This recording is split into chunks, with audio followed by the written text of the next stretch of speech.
Hi everyone, this is my submission for CS50 Finance, and this is the stock trading application I created. I'm going to walk you through each of the features I implemented here.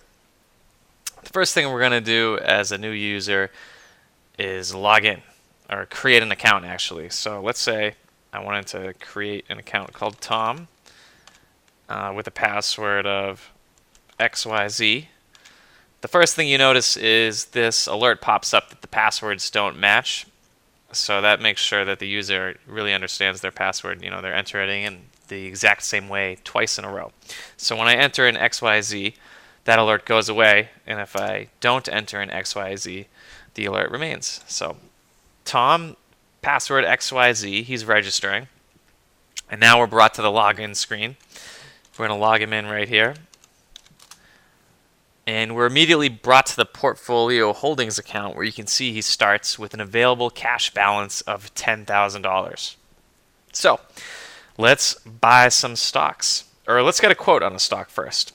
Let's say we wanted to buy a stock called Visa, which I happen to know the ticker is V.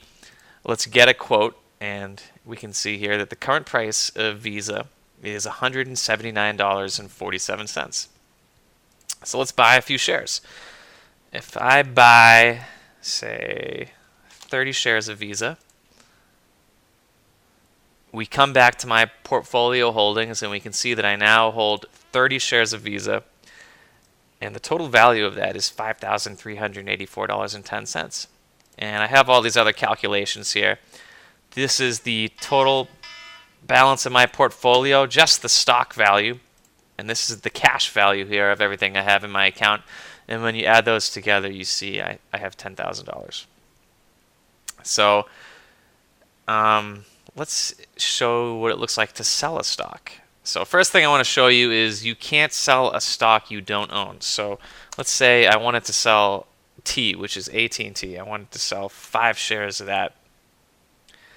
We alert that we are unable to sell that stock because we don't own that stock.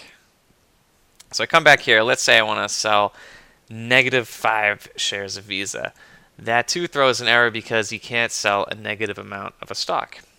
So let's put in Visa and let's just sell 10 shares. And now you can see that I'm down to just owning 20 shares of Visa. All these calculations have updated, and you can see now I have $10,000 still in my account. While I'm filming this, this is after hours. The market isn't open right now, so that's why the prices are not fluctuating. Over here, this is a transaction history that shows every transaction I've made so far as a user, as Tom logged in. And he, as you can see, the first thing he did was he bought all those shares of Visa, and then he sold off 10 of them. And they had the same price both times because, like I said, the market is closed. Another thing I can show you is this. We were asked to implement one personal touch on this.